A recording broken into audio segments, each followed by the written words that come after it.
Hi, Shita. Welcome. I'm so excited to be doing this with you while you're sitting in London and I'm in Mumbai. Thank you so much for having me, Dave. Now. Ishita, let's start off with your company, ByRotation, which is the largest fashion rental platform now in the UK. I know you've been named by Forbes for being successful 30 under 30. So, all these things we're going to cover. But let's start with your journey. You were born in Rajasthan and you grew up in Singapore. You've spent time in the US and the UK. Now, how does that shape your personality? Yeah, I think of myself first and foremost as a global citizen.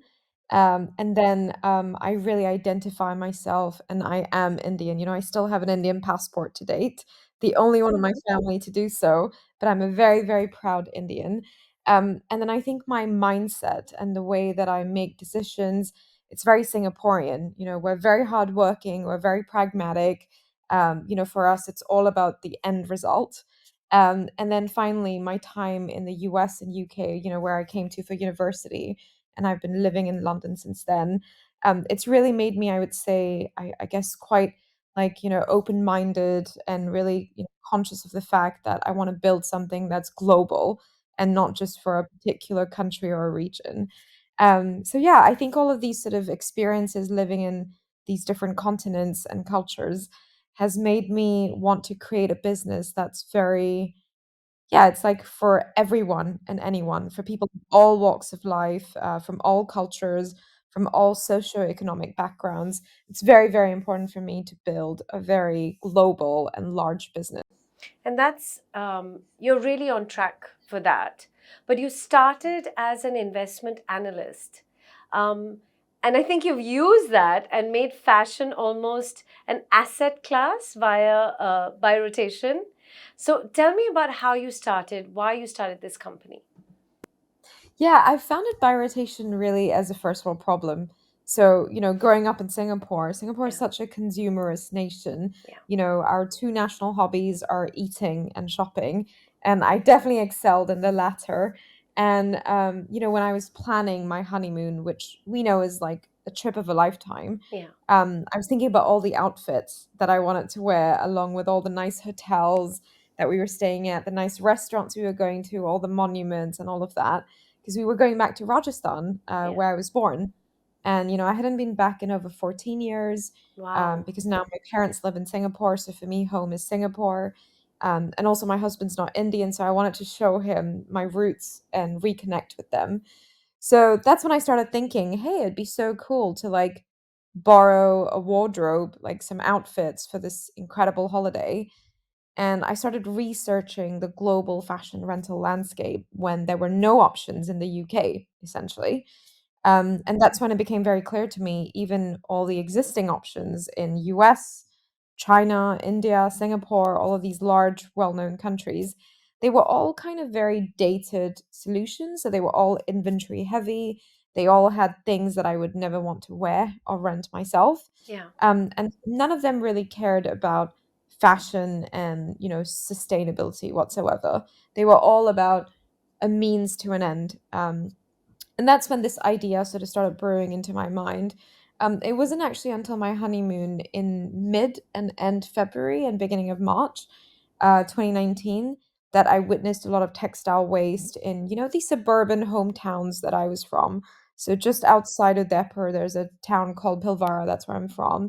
No reason to go there. It's where actual Rajasthani people live. It's not where tourists would go to. And I couldn't help but witness all this textile waste in, a state that is very well known for textiles, for its artisanship. Where people, large brands, luxury brands, create in India, and then go back and sort of put their own "made in France" and "made in Italy" tags. And yeah, I just couldn't help but feel I was part of the problem. I was buying all these, clothes in the Western world from all these sort of Western brands. I was wearing them less than 30 times, which apparently is the optimum number, but I'd say really that's the minimum number of times we should be wearing clothing. And then I was donating them to charities such as Oxfam and cancer research, only to then find out that 90% of our donations to these charities end up in landfills in African and Asian countries such as India. So I just couldn't help but feel I was part of this problem, this very linear model that we were seeing in, modern day fashion industry. So that's when I thought about this fashion rental idea, this gap that I was thinking about. And I thought about how I could actually create a community of people to share amongst themselves, Yeah. kind of like the Instagram of fashion rental or the Airbnb of fashion rental. And actually, we've just partnered with Airbnb earlier this week, which is an incredible milestone in the business, Wow, 4.5 years. congratulations. So when you say Thanks. you partner with them, what does that mean? So we've actually launched a partnership together where if you're going abroad for a wedding, this summer season, Yeah. you will get a discount on your Airbnb and you'll get free rental credit to get your outfit from ByRotation. So it's really to take away the hassle from what can be really, really painful when you have to go for weddings abroad. So we're helping you Oh, kind of that's take away the financial fantastic. burden. So essentially, Thank if I had a wedding to go to, let's say in London or somewhere around London, I could just come with my bags, and I could just get all my outfits from By Rotation, choose them from before, and then sort of have this association with Airbnb where I'm staying there, Exactly. and I get a discount. That's actually really brilliant. You'll see your outfit in the Airbnb, essentially, which That's is so cool. that's a game changer. Um, Thank you. but tell me now about the number of users you have in your platform. And also, unlike other luxury resale and rental companies, yours is a peer to peer sort of model, where it's a lot more cost effective. Yeah. Yeah, that's so correct. And it's so funny because my parents and their friends, their Indian friends were joking. Of course, your daughter's created a business which is very cost efficient. Yes, That's the Marvari in her, you know? yes, And it's so funny because our business model is completely circular just from the way that it operates. It's a peer-to-peer model. yeah, So that means I can lend out my clothes and I can rent from others as well. And yeah, that's actually why we call it by rotation. So yeah, you lend clothing, you lend your own stuff, and then yeah. you rent from others. So it makes things very circular. It closes the loop within fashion itself. We've actually started seeing, more items, more categories being listed beyond fashion. So things like premium luggage, like Rimowa, Samsonite, those kind of things on the app. We've also seen maternity related items. So things like very high end prams, high-end baby carriers. It's really cool to see how our audience, which is, we have over 500,000 users on the app now in the UK and in the US. It's really interesting to see how they kind of view ByRotation as beyond just fashion. And we're really kind of embracing that with all these categories that are being listed. We've built the world's largest shared wardrobe, so we have over 120,000 peer-to-peer items on the app listed by people of all walks of life, and they're worth over $60 million. So our inventory is valued at over $60 million, and we don't own any of it, which is also really cool. That's amazing And I because think you're not what's real estate heavy in terms of warehousing. You're not buying any of these items. So you're not, your capital expenditure is relatively low.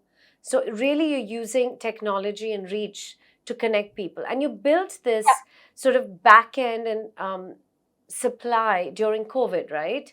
yeah. When things were slow and you were creating all your systems at the time. Yeah. And I think that's the beauty of it. I mean, I remember because I founded it as a side hustle. I was still working full time at a hedge fund here in the UK. And it was just crazy because I thought, oh, I shouldn't have quit my job. I could have had my salary while I had my tabs open on my laptop about birotation. But actually, it was great to fully focus on it because we used all this, I guess, downtime where people were stuck at home and, glued to their phones and their laptops by educating them about birotation and by building the app further. So it's completely developed by us. And, we own all the IP and the technology around it. And we use this time to really build up the supply, so to get listings on the platform essentially. And then as soon as COVID restrictions came off, we saw demand just go off the charts, nothing that we ever imagined ever. May I ask, so, post COVID, uh, demand for a lot of items in retail and luxury went through the roof. That's starting to come off in certain categories of retail, not in Hmm. travel, but definitely in retail and consumption, especially Yeah. in the UK and the US. Um, what does that do for you? Does that actually lead to an increase in your business because people are renting rather than sort of buying? Or is it affecting you as well? Actually, we've really seen our market share grow over the last 4.5 years. And yeah, I think to a certain extent, we're definitely taking that away from these luxury platforms, be that the Farfetches and Matches of the world, which are now gone under, or even resale platforms where, people, instead of trading items that you buy just for 3 months, you buy them and then you resell them because you've already worn the bag enough, for example, people actually realizing that they can just actually rent it from each other. So we've definitely seen a huge grow in our market share, and I do believe it's probably impacted quite a few of these retailers. But I think I have a lot of question marks around the existing fashion industry. Just someone who doesn't belong and doesn't come from the fashion background. I always kind of wondered, how can we have so many brands? How can we have so many retailers that are all doing the same thing and so many departmental stores that are all doing the same thing? And it turns out that question that I had has very much come true in the past 12 months. There's all of these sort of e-com luxury retailers, Net-a-Porter, My Teresa, Matches, Farfetch, all of these guys who are undercutting each other and giving out discount codes, and eventually there had to be some casualties. So actually, I have a lot of questions around this whole production that's happening within the fashion industry. There's just too much. And I think we just need to rethink how we can actually produce fewer goods. Brands can have, fewer seasons, they can have fewer items in each season. And actually, with those quantities, they can actually just get people to share these items through rental and resale. So But then yeah, what I do happens see to that. their numbers and their But that's multi where we can billion make dollar money. valuations? But that's where we show that, we're seeing people make 8x on a dress that they bought on sale. They made 8x on the full retail value. So instead of these brands selling these items for wholesale prices to, say, a Matches Fashion, why not they actually just rent out these items directly on the ByRotation app so that 10 different women can enjoy it and they can make more than 20% each time on the actual retail value of the item. So they're actually making 200% of the retail value And that would rather than be selling it to amazing. match. But there's also the average consumer for the moment who wants to own that particular item and doesn't want to really rent it out or share it with other people. So there's still a mentality that exists amongst a lot of people where wearing someone else's clothes is a bit of a no no. No, and I think that's definitely there. I was actually just on a panel yesterday with Clifford Chance, the Magic Circle law firm that was doing a South Asian Heritage Month event. And I had a similar question being asked by a fellow South Asian woman. And I think what's really there is, there's the generational sort of, stigma around it where, probably our grandparents and our parents are less, inclined to have something that's secondhand because there's a lot of like religious beliefs, cultural beliefs around secondhand, right? Like, oh, it, has someone else's energy around it, which I fully understand and appreciate. And then you've also got the other one, which is the hygiene aspect of it. Now, for us, that I was really surprised to see in the UK and US, the hygiene concerns have not really been something that have been of a hindrance to us. They haven't really been an obstacle. And I think it's come from the fact that people kind of understand that there's a rating and reviewing system.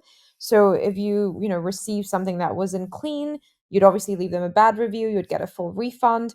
There's also this obvious like kind of understanding that hey, even when you stay in a five-star hotel, the towels and the bed linen that you're using, they weren't just made for you. They've been dry cleaned to the highest professional standard, because someone else has used that towel, even at the Four Seasons, and that's the truth.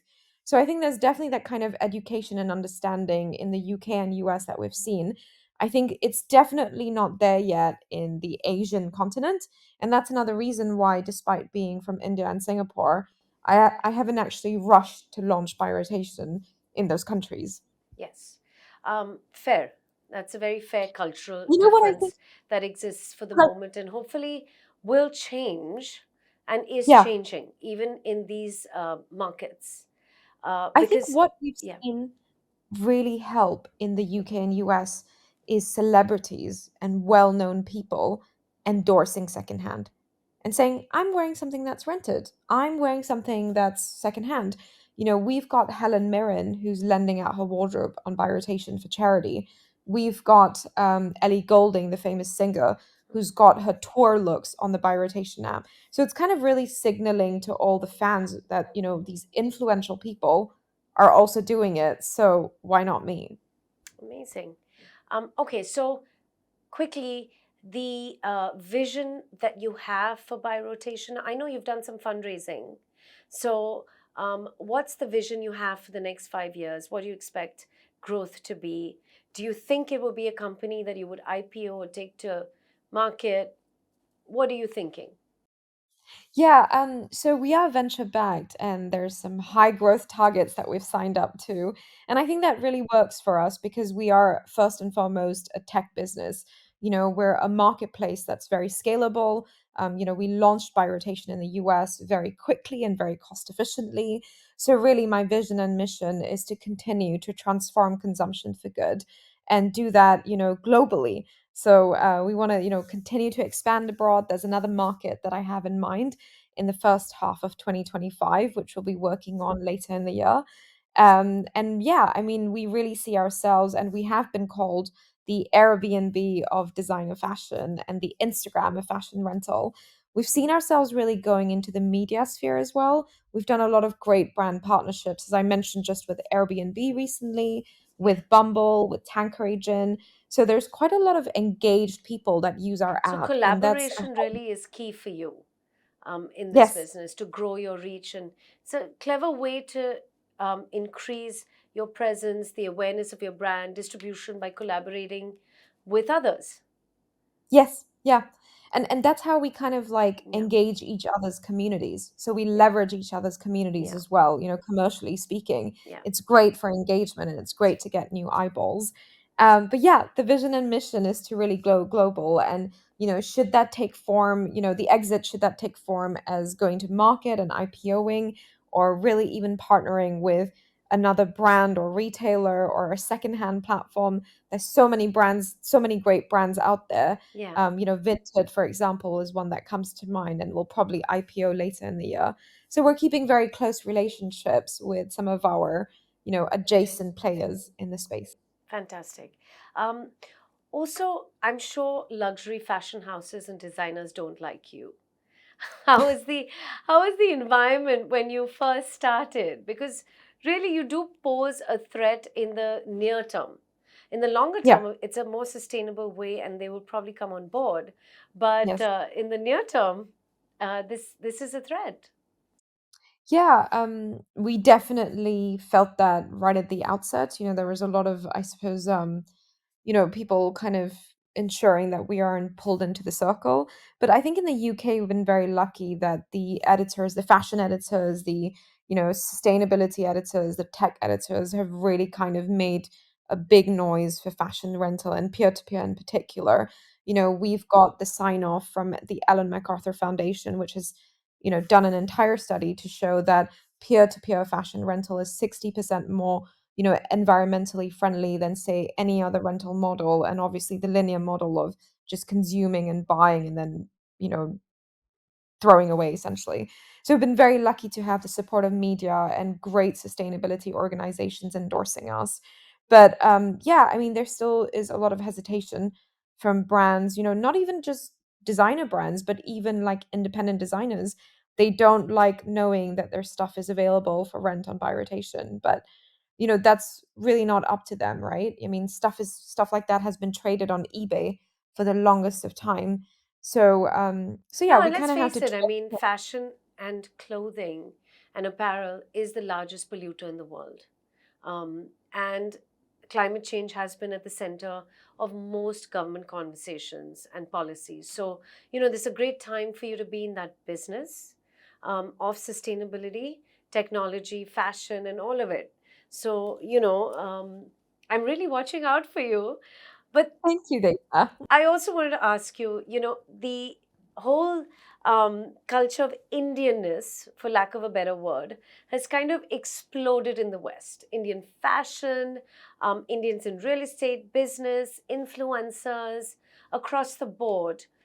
Do you feel like you benefit from that in some way?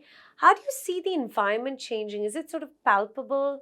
The value that people see now in Indianness, if you will, food, even? Yeah, I think people around the world, especially in the West, are realizing that there is large, considerable wealth in the Indian subcontinent, and also that there seems to be a growing middle class and upper middle class that is quite into things like going out, social media, lifestyle, fashion, hospitality and things like that. So I think they're realizing there's a huge audience that has been ignored, I think, in the last past decade. Again, I haven't really spent a lot of time growing up in India myself. I was only born there, but I do actually see a lot of influence coming on my channels, and it's something I'm personally very interested and excited by. It's why I'm the only one who still kept my Indian passport. I really want to be a part of the Indian growth story because I think there's so much that we deserve on the global stage. All this stuff that's made in India, but then has tags that actually pretend that they're made in France and Italy. That's something that very much bothers me. And I think we're finally getting a bit of the credit that's due. Even things like the recent wedding that we saw from the Ambanis, I think that's great for us because it showcases the fact that India is actually very, very, culturally wealthy. And it's got amazing fashion, it's got amazing food, it's got amazing hospitality, amazing entertainment. And all of that really came to light when, you had, well-known Western influencers attending these weddings and kind of helping promote that on their channels. I think that was great for us. I, Yeah, I'm very excited I to be, agree. But your Instagram, in fact, I was just going to point out how important is brand Ishita, because you have a very vibrant sort of Instagram persona as well. In a day and age where fashion is everything from art to travel to so much else, even conversation, is that a concerted effort to sort of have brand Ishita also be an important integration with ByRotation as a company? I think I struggle with that a little bit, and I know that personal branding can be very helpful when you're a consumer brand founder and CEO. Sometimes you see influencers actually creating complete companies because they have such a large following. For me, it's certainly been the inverse. I used to have a private account with less than 400 followers, all my fellow bankers and lawyers and consultant friends only. I didn't know anyone in the fashion industry. So I've actually built my network ground up myself in the last 4.5 years. And I think I struggle with that because I still very much enjoy my privacy, my holidays with my friends outside by rotation. Again, they're all these corporate women. So I think for me, I'm just trying to show my life as balanced as it is rather than actually having specific content that I've created for by rotation and for being a founder, for being a so called girl boss or whatever. I want to stay as authentic and true to me as possible because I do believe in the long game. And I want to make sure I'm building relationships that will last me even in my 40s and 50s. One of the things that I've started focusing more is really showing the intersection of lifestyle travel with fashion. So, I've started writing for a couple of luxury travel publications, which is super exciting for my own personal growth. Fantastic. Lastly, the life of an entrepreneur is exciting, but it's really tough, especially when it comes to times of fundraising. I've had friends who've been in the space who've almost gone belly up, and then at the nth minute, the investor has committed and sort of given the fund. So that's a constant. Entrepreneurship is hard and is a 24/7 job for a lot of people. Um, in countries like India, in societies, um, failure is a tough one because there's an entire community surrounding you. Do you feel liberated, a little more liberated, living in the UK, about with regards to things like failure or setbacks and the hardship of entrepreneurship? Yeah, I mean, again, I don't have experience building a business and growing up, in India, but in Asia, definitely, there's this huge sort of stigma around failing and people finding out about it, like even things like, what were your results? Oh, the whole class knows your results were not as good as you expected, and things like that. I think I remember feeling all those shameful things, but yeah, I think I feel freer living in London now for almost 14 years. I actually love to get rejected, be that by boys, back when I was dating, or investors, or jobs when I was applying for jobs. I think it really helps me understand who I am and what I bring to the table and who I'm not. And I think that's fine, that I think failing quickly, being rejected quickly, I think that's good for you because it helps you kind of get back on the horse and, tackle the next problem at hand. And yeah, and I think the key to it for me to avoid things like burnout has really been to remind myself that while ByRotation is my life mission and everything that I've worked towards and come to the stage at, I still remind myself that actually the world is 4.5 billion years old. So how am I going to leave my mark? And I may not be able to, so I should at least do the best that I can and enjoy life while I still get to have it. Good luck. It's been such a pleasure. Thank you so much, Devna. Thanks for having me. Thank you.